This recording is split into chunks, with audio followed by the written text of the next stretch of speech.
Hola, ¿qué tal? Les saluda el periodista Carlos Maturana y les doy la bienvenida a este espacio de conversación donde estaremos abordando los diversos sismos que han afectado a nuestro país en las últimas semanas. ¿Qué hacer frente a un sismo? ¿Cómo reaccionar? ¿Cuáles son las recomendaciones? Bueno, eso y mucho más lo responderá el consultor en gestión de emergencias Michel Delerve. ¿Cómo estás, Michel? Hola Carlos, muchas gracias por el contacto. Una vez más, poder estar junto a ti y obviamente tratando de colaborar siempre a simplificar y masificar información, especialmente para todas las regiones. Por cierto que sí, un amigo de la casa ya, ¿no? Vamos a comenzar. Chile es un país sísmico. Hay diversas recomendaciones sobre qué hacer respecto a un sismo, cómo enfrentarlo. Está la típica recomendación de quedarte bajo el marco de del marco de la puerta o quedarte en el triángulo de seguridad detrás del respaldo de un sillón. Pero ¿cómo reaccionar realmente frente a un sismo de magnitud mayor o un terremoto? ¿Qué es lo que se recomienda a las personas para enfrentar un sismo de estas magnitudes? Entendiendo también que la gente en la casa está un poco inquieta, sobre todo por los últimos temblores que hemos tenido en el país en la última semana.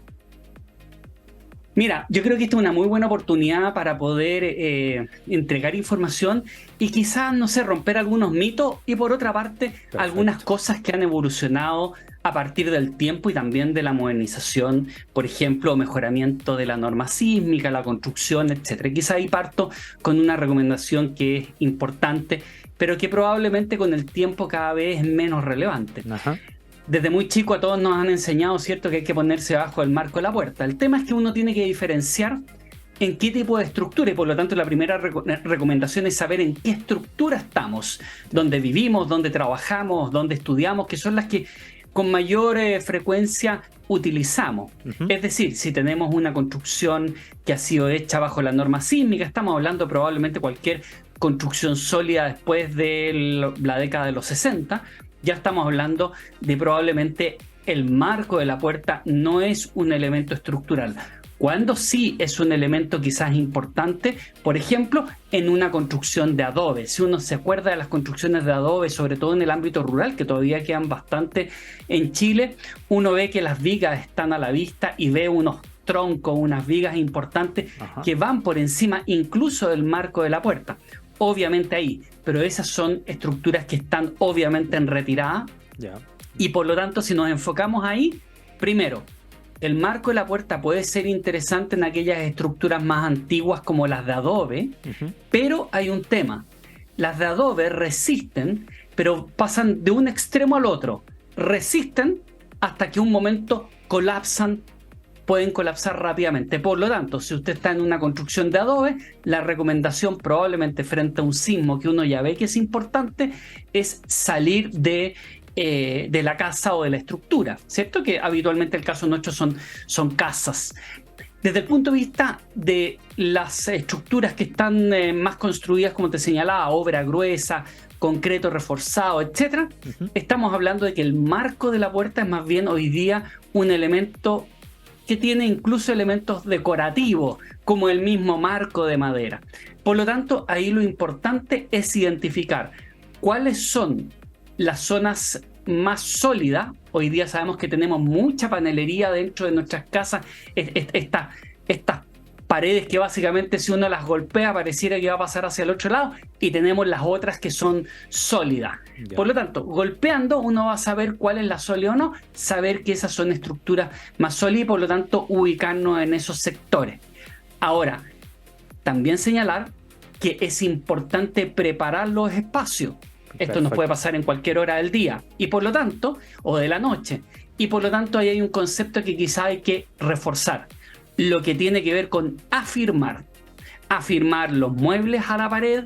No me Uh-huh. refiero a pegarlos a la pared, ponerles algún tipo de amarra con alambre, por ejemplo, alguna sujeción a la pared para que no se caigan, no poner los muebles cerca de una puerta para que si el mueble se cae no me vaya a bloquear la puerta, Uh-huh. o todos aquellos elementos que están colgando y que los tenemos muchas veces con un clavo o con un gancho, adherir o poner un alambre, por ejemplo, que permita que si eso se sale de su sujeción, quede colgando. porque con el movimiento obviamente eventualmente un marco, o sea, un cuadro puede caerse. Pero ahí hay ciertos elementos que tienen que ver también con quizás poner en su justa medida lo que es el marco de la puerta. Y lo otro que tú señalabas, el tema de este triángulo, Sí, ahí quiero desmitificar un poco. ya. Después del año 2010 hubo una cadena que principalmente circulaba en redes sociales, había un PowerPoint que tiene que ver con el famoso triángulo de la vida.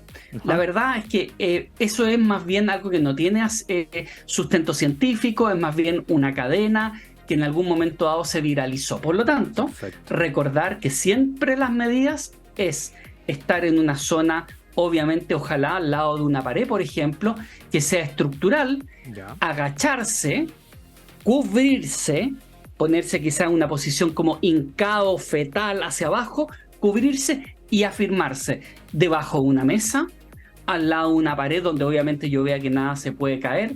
Así que yo diría que esas son las medidas como en generales y más bien incluso universales, no solamente para Chile. Perfecto. Estas recomendaciones son transversales porque yo desde la ignorancia pienso que no es lo mismo enfrentar un sismo de mayor magnitud en el valle de la zona central que en las zonas montañosas del sur de Chile. ¿Hay algún tipo de recomendación especial para nuestros auditores que nos están escuchando en algunas zonas geográficas que son más complicadas, como en el sur, en el norte, en la cordillera, en la costa? ¿Hay algún tipo de recomendación especial para personas que estén viviendo en zonas geográficas más difíciles? Sí, claro. Yo creo que hay elementos, por ejemplo, saber que si estamos... Mira, voy a poner un ejemplo con el Morro Arica. Sí, Quienes nos escuchen, nos vean desde Arica, por ejemplo, van a saber que cada vez que hay un temblor, un sismo que no tiene por qué ser grande, tú tienes desprendimiento en el morro. Por lo tanto, tenemos que saber que si vivimos en una zona montañosa, por ejemplo, lo que nos va a ocurrir es básicamente lo que yo estoy ejemplificando. Eventualmente puede haber movimiento de tierra, puede haber desprendimiento de material de alguna zona y por lo tanto es importante que conozcamos la estructura donde estamos y el entorno donde estamos. ujú, Ahora, debemos señalar también que aquellos lugares que están desprovistos de vegetación, ya sea por su naturaleza o dos, por ejemplo, en el caso de la zona centro y sur del país, donde han habido incendios forestales, esa capa vegetal no solamente es una esponja frente a una lluvia, básicamente lo que hace también es sostener el suelo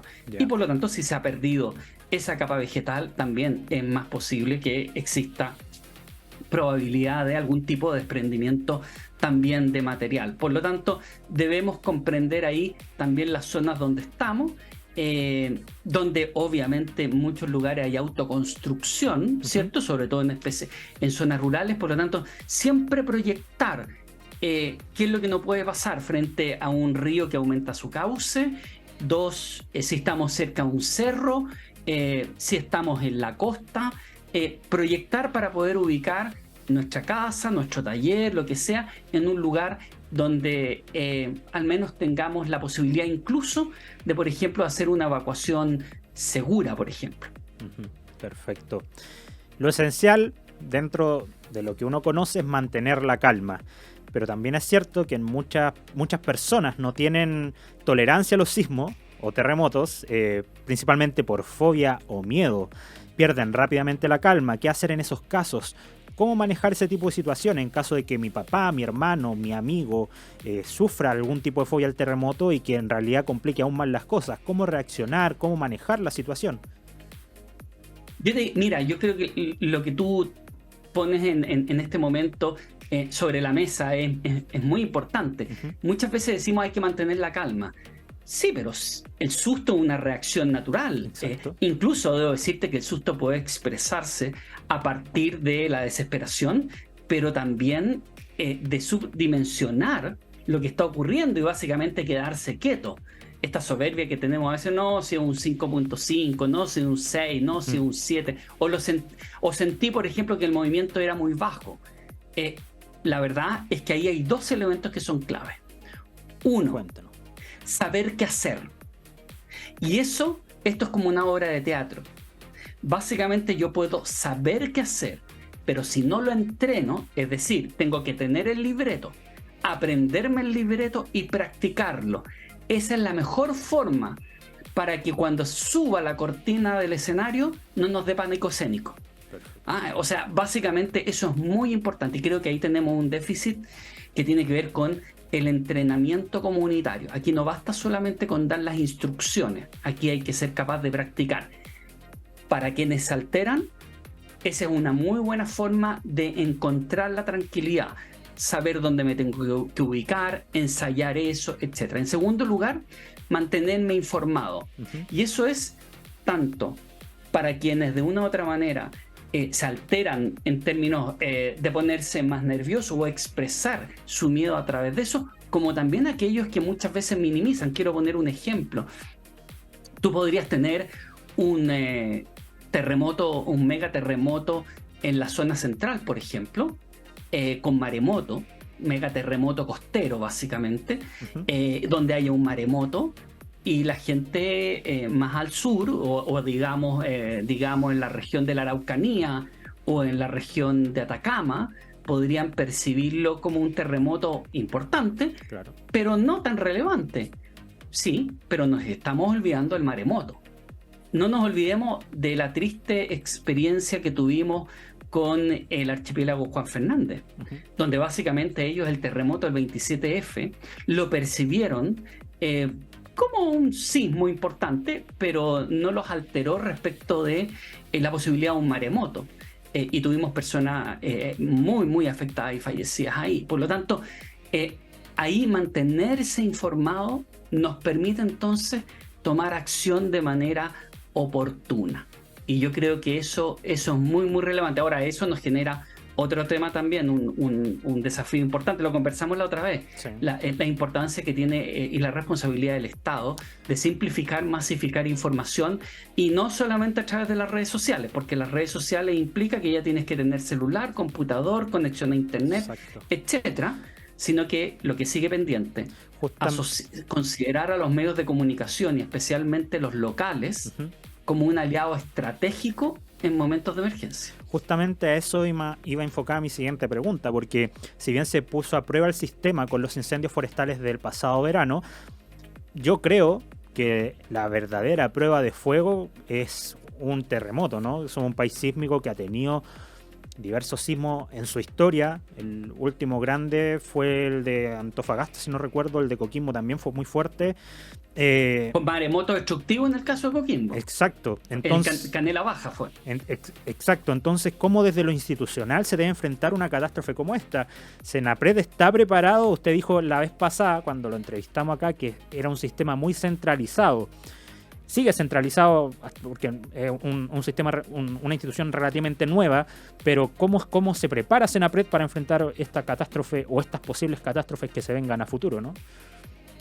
Sí, creo que lamentablemente seguimos con una institucionalidad y un modelo de gestión de emergencia muy, muy precario, desde lo que tiene que ver con la preparación, la prevención, la mitigación, y para qué decir la respuesta y la recuperación. Lo estamos viendo ahora, lamentablemente, en las zonas que inicialmente fueron afectadas por incendios forestales y ahora han sido afectadas por inundaciones, donde el reclamo que sabemos que viene inmediatamente a los pocos meses es que todavía no se han establecido medidas esenciales, como por ejemplo en el caso de las inundaciones, el retiro del barro, el apoyo a las comunidades en materias tan esenciales como esa, o de más largo plazo. El hospital de Licantén, un hospital que básicamente ya se ha inundado en este momento por tercera vez, y ahora recién a la tercera vez nuevamente se anuncia el cambio del hospital. Entonces tenemos un modelo de gestión que funciona sobre el daño y que lamentablemente requiere ser modernizado. Ahora, mantenernos informados. Entonces, ¿qué debemos comprender desde este punto de vista? Que existen 3 espacios, a lo menos 3 zonas en el país que tienen una energía acumulada que pueden generar megaterremotos, y eso asociado también a un maremoto. Y esos son el norte grande, el norte chico, estamos hablando entonces de la zona de la provincia de Huasco, estamos hablando de la región de Atacama ahí como epicentro, pero estamos hablando de cómo son megaterremotos. No importa solamente dónde ocurrió el terremoto, el punto, cuando dicen cuál es el epicentro, sino que también implica comprender que son terremotos tan grandes que abarcan una extensión de territorio muy amplio. Por lo tanto, esa es otra zona. Y la otra zona que se ha hablado mucho y que es equivalente al terremoto, al megaterremoto de 1730, es frente a la zona central. Ese es un terremoto muy complejo si la energía se libera de una vez, porque tiene capacidad de ser no solamente un megaterremoto, sino que afectar a la zona más poblada del país. Pero además, en un país sumamente centralizado, afecta a las instalaciones de gobierno nacional, de básicamente lo que tiene que ver los poderes del Estado, las sedes del poder, de los tres poderes del Estado, y eso puede generar un impacto muy importante en el funcionamiento del país. Por lo tanto, ¿qué debemos hacer? Aumentar la descentralización. Si tú me preguntas en este momento rápidamente, te diría, creo que los gobernadores, los gobiernos regionales, hay que ponerse las pilas para instalar competencias a nivel regional y desde el nivel regional apoyar a los municipios para fortalecer sus capacidades. Porque cuando tengamos un terremoto, como cuando tuvimos una inundación o los incendios forestales, los primeros en reaccionar y el músculo más potente, pero en términos de recursos, de refuerzo técnico, son los más debilitados por este nivel de centralismo. Lo que necesitamos ahí básicamente es comunidad muy preparada y municipios muy fortalecidos. Y eso yo creo que parte porque esta nueva institucionalidad de los gobiernos regionales fortalezcan sus capacidades para que ojalá prontamente les traspasen parte del manejo de las emergencias a ellos. Pero, insisto, no basta con tener plata, lo que hay que tener también es capacidades técnicas y eso hay que reforzarlo o prepararlo, tanto a nivel regional como el nivel municipal principalmente. Michel, muy simple y en cortas palabras para que la gente lo entienda en la casa, porque la preparación tiene que ser institucional, pero también personal, ¿no? ¿Cómo se prepara un ciudadano común y corriente para este tipo de emergencias? ¿Qué se necesita? ¿Una mochila de emergencia, provisiones? ¿Qué es lo recomendable? Digamos que deberíamos tener algo al menos pensado y preparado para cargar y salir. Que por cualquier razón, la que sea, un incendio, una inundación, lo que sea, puede ser un terremoto, tengamos que movilizarnos de nuestro domicilio, deberíamos tener algo que sea cargar y salir. Ese cargar y salir debe contemplar elementos básicos. Yo te diría, considerar primero las necesidades especiales. Si tú tienes un bebé, yo no tengo un bebé en la casa, son necesidades especiales, va a cambiar nuestro kit. Y por lo tanto de considerar eso, de considerar los medicamentos, debemos siempre tener algo que se nos está olvidando hoy día en términos de tanta transacción electrónica, deberíamos tener algo de dinero en efectivo, algo al menos. Por último, para cargar el vehículo del auto, si tenemos que viajar, cualquier cosa, el cargar el combustible, etcétera. Deberíamos tener ojo con los medicamentos de uso común. Siempre, este tema de los pastilleros muy útil, porque básicamente uno lo que agarra es el pastillero y parte. Ya no tiene que andar recolectando una caja, otra caja. Sobre todo lo que me preocupa mucho a mí, el tema de los adultos mayores, que tienen que ser, ojo, muchos viven solos, por lo tanto tenemos que tener un plan para ir a buscarlos, para ir a darles contención, para hacer la evacuación con sus medicamentos. Otro tema que tiene que estar siempre es una libretita que a lo menos tenga dos cosas. Escrito los números claves. Se nos olvidan los números cuando estamos nerviosos. De hecho, muchos números no los recordamos porque hoy día tenemos el celular y marcamos automáticamente.